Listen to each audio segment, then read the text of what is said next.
Please bro, गाडी थांबव. नका जाऊ मला एकटं टाकून. Please please. जोरजोरात तो ओरडत होता.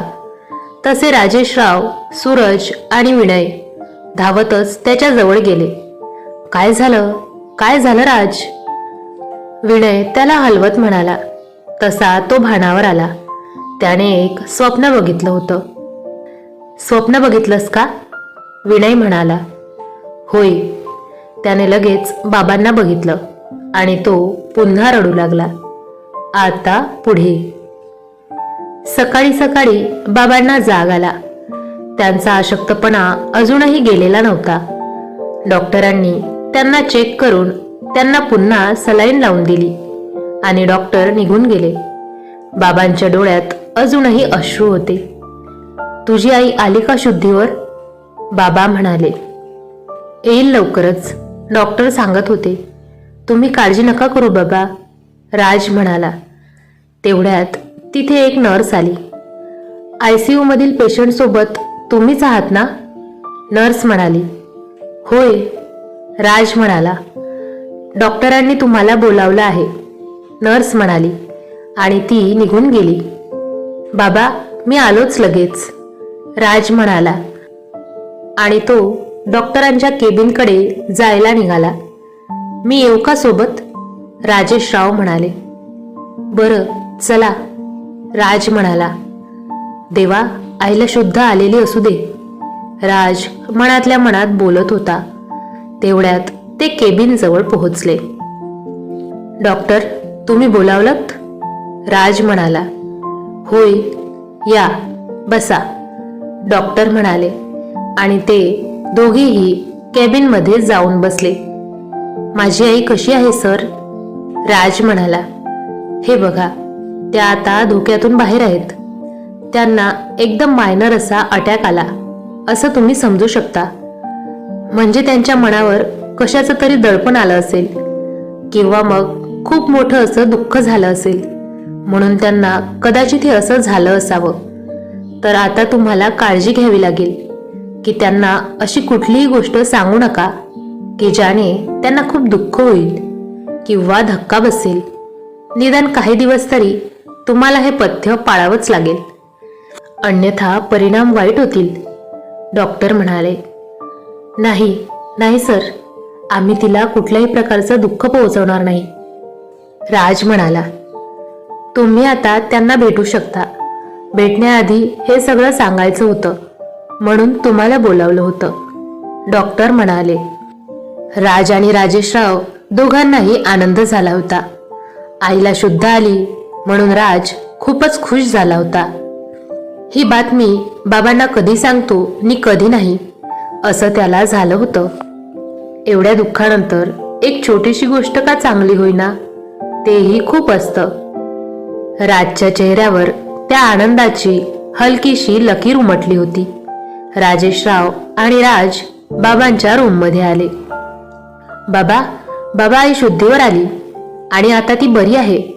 आपण त्यांना भेटू शकतो, राज खूप आनंदाने बाबांना सांगत होता. बाबांच्या डोळ्यात आनंदाश्रू तरळले. बाबा, आता रडू नका, राज केविलवाण्या स्वरात म्हणाला. नाही रे, हे तर आनंदाश्रू आहेत. चल, आपण तिला भेटून येऊ, बाबा म्हणाले. बाबा, डॉक्टर म्हणाले की आईला कुठलीही अशी बातमी कळता कामा नये की ज्याने तिला खूप दुःख होईल किंवा तिला त्याचा धक्का बसेल. तर आपल्याला ब्रोबद्दल आईला काहीही सांगता येणार नाही, राज केविलवाण्या स्वरात म्हणाला. तसे बाबांचे डोळे पुन्हा पाणावले. किती रे दुर्भाग्य, माझा एवढा सोन्यासारखा मुलगा गेला आणि मी काहीच करू शकलो नाही. त्याला मला साधं शेवटचं बघताही आलं नाही आणि माझ्या मुलाबद्दल मी माझ्या बायकोलाही सांगू शकत नाही. देवाने कोणत्या परिस्थितीत आणून सोडलं आहे रे. बाबा बोलता बोलता पुन्हा रडू लागले. बाबा, प्लीज रडू नका. आधीच तुम्हाला अशक्तपणा जाणवतो आहे, आणखी त्रास करून घेऊ नका. बाबा प्लीज, राज म्हणाला. अहो विनायकराव, सावरा स्वतःला. आता त्यांना तुमची गरज आहे. त्या आता बऱ्या आहेत, हेच तर खूप आहे. आता तुम्हाला त्यांना सांभाळायचं आहे. तुम्हाला आता असं रडून चालणार नाही, राजेशराव कातर आवाजात म्हणाले.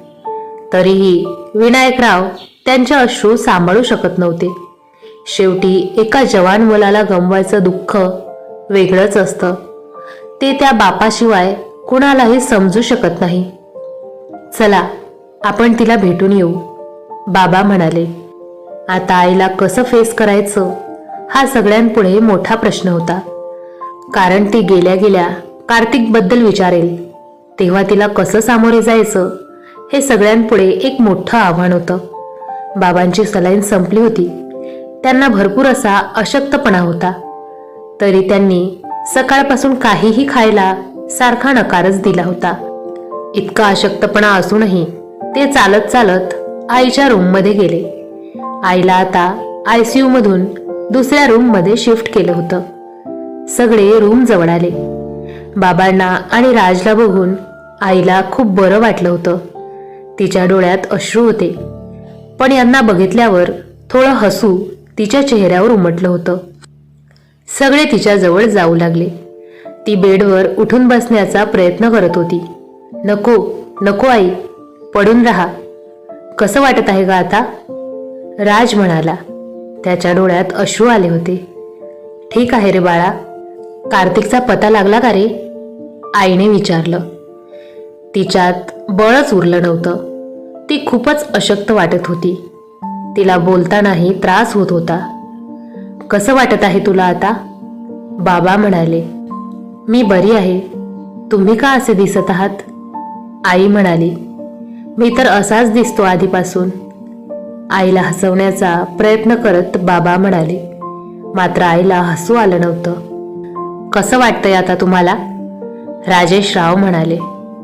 बरं वाटतंय. ती कशी आहे, आई म्हणाली. ठीक आहे, आवंडा गिळत राजेशराव म्हणाले. तशी आई मिश्किलपणे हसली. अहो, ती बरी कशी असू शकते. तिचा होणारा नवरा बेपत्ता आहे. ती कशी बरी राहू शकते. आणि तुमच्या चेहऱ्यावरून कळतंय की बिचारी किती दुःखात असेल, आई म्हणाली. तसं सगळ्यांच्या डोळ्यात अश्रू आले. लागला का पण माझ्या कार्तिकचा शोध, आई म्हणाली. तसे सगळे पुन्हा रडू लागले. आईला जे कळायचं होतं ते कळून गेलं होतं. अगं, पोलीस करत आहेत तपास, लागेलच त्याचा शोध, राज म्हणाला. हो लागेल, त्याचा शोध लगेचच लागेल, बाबा म्हणाले. तशी आई पुन्हा मिश्किलपणे हसली. तुम्हाला काय वाटतं, तुम्ही सगळे मला सांगणार नाही आणि मला काही कळणार नाही का, आई म्हणाली. तसे सगळे आईकडे आश्चर्याने बघू लागले. मला चेहरे वाचता येतात आणि तुम्हा सगळ्यांचे चेहरे मी वाचलेत, आई म्हणाली. सगळ्यांचे अश्रू आता थांबता थांबत नव्हते. माझा कार्तिक, आपला कार्तिक, आई रडू लागली. अहो, काय झालं होय. काय असं पाप केलं होतं मी की ज्याची शिक्षा माझ्या मुलाला भेटली. देवा देवा, तू हे बरोबर नाही केलंस. मी कधीच कधीच तुला माफ करणार नाही. तू माझ्या मुलाला हिरावलंस. अरे, न्यायचं होतंस तर मला घेऊन जायचं होतं ना. माझ्या मुलाला का नेलंस, आणि आई रडत होती. तिच्यात काहीच त्राण उरले नव्हते. तरीही ती बाबांना पकडून रडत होती. तेवढ्यात तिथे डॉक्टर आले. अहो, तुम्हाला सांगितलं ना, पेशंटला त्रास देऊ नका, तुम्ही सगळे बाहेर जा, डॉक्टर म्हणाले. सगळे रडत रडत बाहेर आले. डॉक्टरांनी आईला इंजेक्शन लावलं. तशी आई शांत झाली आणि ती झोपी गेली. बाहेर सगळे उभे राहून डॉक्टरची वाट पाहत होते. डॉक्टर बाहेर आले. सर, कशी आहे आता आई, राज म्हणाला. अहो, पेशंट रडता कामा नये. आधीच पेशंट नाजूक अवस्थेत आहे. त्यांना आता झोपेचं इंजेक्शन दिलं आहे. त्यांना आता आराम करू द्या, डॉक्टर म्हणाले आणि तिथून निघून गेले. आई बरी आहे ऐकताच सगळ्यांना बरं वाटलं. बरं झालं तिला समजलं सगळं, नाहीतरी केव्हा ना केव्हा हे तिला सांगावं लागणारच होतं. बाबा डोळ्यात पाणी आणत म्हणाले. सांभाळा विनायकराव, राजेशराव म्हणाले.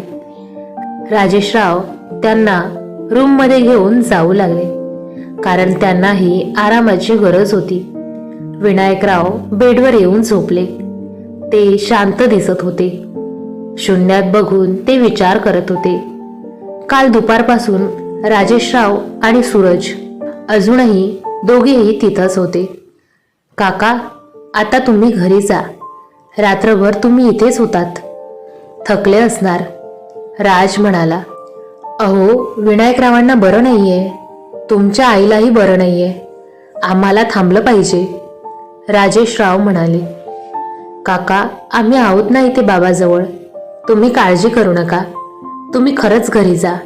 घरी तुमची वाट बघत असेल सगळे, राज म्हणाला. ठीक आहे, परत येऊ आम्ही, राजेशराव म्हणाले. आणि दोघेही हॉस्पिटलमधून निघून गेले. आता पुढे काय होईल हे जाणून घेण्यासाठी पुढील भाग नक्की बघा. तुम्हाला हा व्हिडिओ आवडला असेल तर नक्की लाईक करा आणि अशाच छान छान कथा पाहण्यासाठी चॅनलला सबस्क्राईब करायला विसरू नका. धन्यवाद.